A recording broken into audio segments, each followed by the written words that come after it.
Fala galerinha, tudo bem com vocês? Aqui quem fala é o professor Berg e na aula de hoje nós vamos falar sobre o projeto Relógio Solar, tá bom?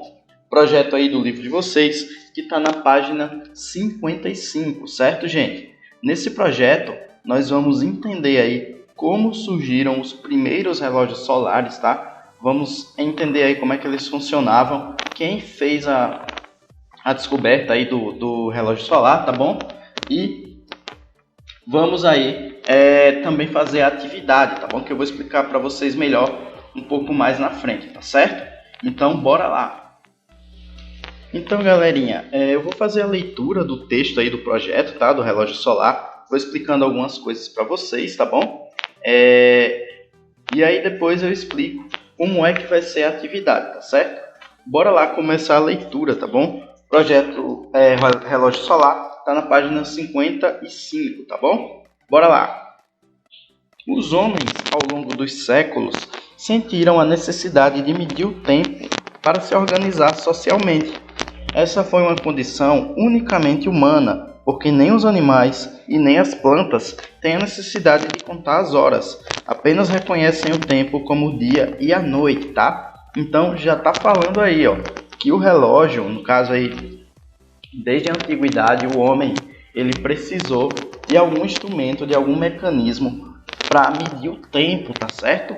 Mas também está falando que é uma ideia exclusiva aí dos humanos, tá? Já que os animais, a única coisa que eles fazem é saber reconhecer quando é dia e quando é noite, mas a hora ao certo eles não sabem, tá certo? Nem as plantas também, tá bom?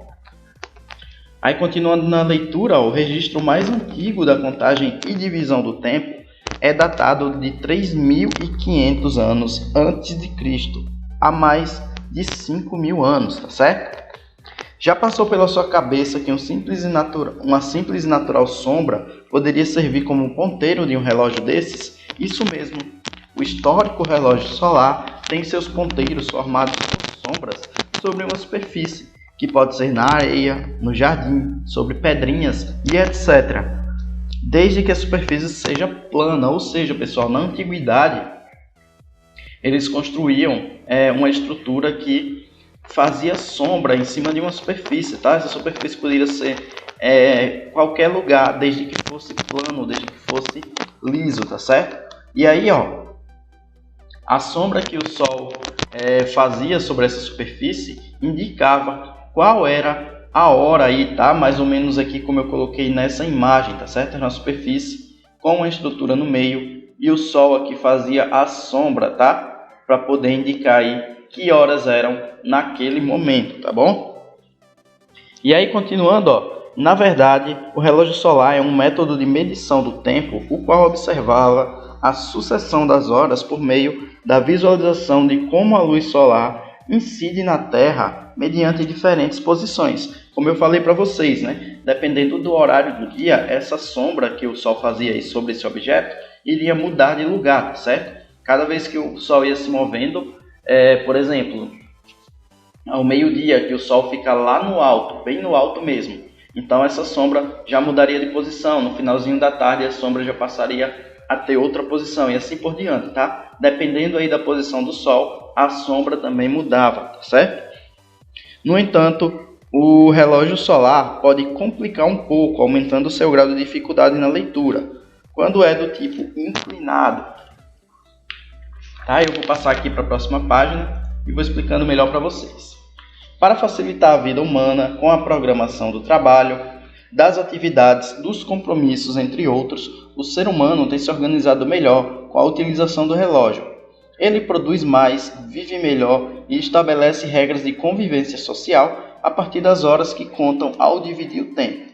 Aliás, ao contrário do que se possa imaginar, nos dias atuais, apesar de os relógios serem ultramodernos, o relógio solar é uma tecnologia antiga ainda muito utilizada em áreas abertas, pela prática de excursões e expedições nas selvas, florestas, praias e outros locais. Por exemplo, pessoal, tem uma praia aqui na nossa cidade que tem um relógio solar lá perto do calçadão, tá? E o pessoal às vezes fica tirando foto lá, observando ele funcionando, tá? Por conta aí do sol. tá certo, gente? Então, ainda se vê, tá? Mesmo sendo aí uma ferramenta muito antiga, ainda se vê relógios solares por aí, tá bom? Aí, continuando o texto, ó, escoteiros e atletas de esportes naturais também utilizam o relógio solar com frequência, como sendo uma prática simples e eficaz para organizarem aí as suas atividades, como tem nessa imagem aí, ó. A menina Sofia fez um relógio solar de madeira e aí, pelo posicionamento do sol, ela sabe mais ou menos que horas são naquele momento, tá certo, gente? Aí, galerinha, ó, falar um pouquinho aqui sobre a atividade. Esse aqui, ó, é a imagem do nosso robô, como é que ele ficaria, tá? Esse desenho embaixo é uma página de recorte que tem no livro de vocês, tá certo? Esse recorte nós só vamos usar quando as aulas voltarem aí para a sala de aula, que nós fizermos aí nossa montagem, tá bom? A montagem aí do nosso robô, tá certo? E aí, ó, aqui a nossa atividade, a questão número 1 diz assim, ó, Sofia acordou cedo para observar o nascer do sol. No entanto, ela não está conseguindo lembrar em qual ponto cardeal nossa estrela aparece todos os dias. Vamos ajudar Sofia escrevendo nos espaços indicados abaixo e na posição correta os 4 pontos cardeais, tá? Essa questão aí, ó, lembrando que o Sol nasce aí no leste, né, galerinha? Então, com a ajuda dos pais de vocês vão completando aí quais são os pontos cardeais, tá bom? Os pontos aí norte, sul, leste e oeste, tá certo? Aí a número 2 está dizendo, ligue os relógios solares aos seus pares digitais que estão marcando o mesmo horário. De um lado aí, ó, tem os relógios modernos, né, os relógios digitais, com as horas aí indicadas por números, tá certo? 7h30, 2h15 da tarde e 10 horas da manhã. Vocês vão ligar eles, no caso, aos relógios solares aí que estão marcando o mesmo horário, tá? Tá bom, gente? Então, qualquer coisa podem pedir ajuda aí, tá? Para poder fazer essa questão, tá certo? E aí na número 3, pessoal, tá dizendo o seguinte, para se manter sempre saudável, Sofia faz exercícios regularmente. Ajude a percorrer todo o labirinto no menor tempo possível. Vocês vão fazer Sofia aí, ajudar ela marcando aí o caminho correto desse labirinto até chegar aqui no final, tá certo? Até chegar nesse finalzinho aqui, tá bom? E aí, ó, nessa outra página aqui tem o recorte que eu falei para vocês, tá? Que vamos usar ele em sala de aula para poder marcar as horas, tá certo, gente? Então, ó, nossa aula termina por aqui. Fiquem todos com Deus, tenham uma ótima semana e até a próxima aula, pessoal.